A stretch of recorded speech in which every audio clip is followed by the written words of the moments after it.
والدین کا احترام. والدین کے اولاد پر اس قدر احسانات ہوتے ہیں کہ اگر ان کی خدمت میں انسان ساری زندگی بھی گزار دے تب بھی ان کا حق ادا نہیں کر سکتا. تو ہمیں اپنے والدین کے ساتھ بے حد حسن سلوک سے پیش آنا چاہیے. چند آیات یہاں میں ملاحظہ فرماؤں گی.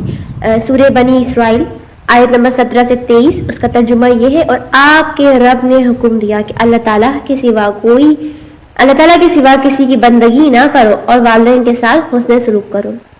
سورہ لقمان آیت نمبر 31 اور 14 میں ارشاد باری تعالیٰ ہے: میرا اور اپنے والدین کا شکر ادا کرو. والدین ہمارے محسن ہیں، وہ ہمارے وجود کا محسوس اور ظاہری سبب ہے. انہوں نے ہمارے وجود پر پرورش اور تربیت کی خاطر طرح طرح کے مشکلات اور پریشانیاں برداشت کی ہیں. ایک حدیث میں آپ صلی اللہ علیہ وسلم نے نماز کی بعد خدمت والدین کا درجہ بتایا. ایک مرتبہ آپ صلی اللہ علیہ وسلم نے فرمایا کہ وہ ذلیل ہوا. صحابہ کرام نے پوچھا: اے اللہ کے رسول، کون آدمی؟ آپ نے فرمایا: جس نے اپنی ماں باپ کو ان میں سے کسی ایک کو بڑھاپے کی حالت میں پایا پھر ان کی خدمت نہ کر کے جنت میں داخل نہیں ہوا.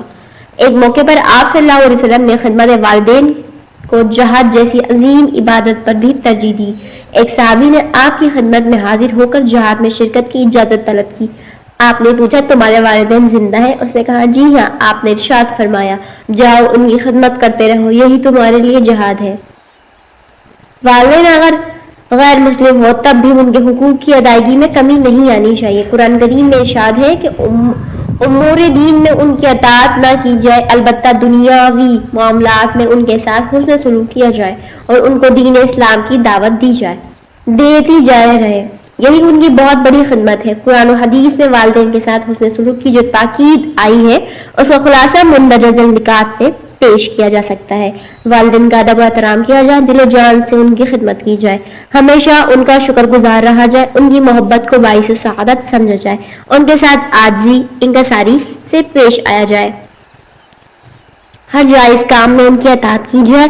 غیر مسلم ہو تب بھی ان کے ساتھ بھلائی کا معاملہ کیا جائے، ان کے لیے دل سوزی سے برابر دعا کی جائے. اسلام نے والدین کے علاوہ دوسرے تمام رشتہ داروں اور بزرگوں کے ساتھ حسن معاملہ، حسن عزت و احترام پر بہت زور دیا ہے. ارشاد باری تعالیٰ ہے: جو بزرگوں کو احترام نہ کرے، بچوں پر رحم نہ کھائے، وہ ہم میں سے نہیں ہے.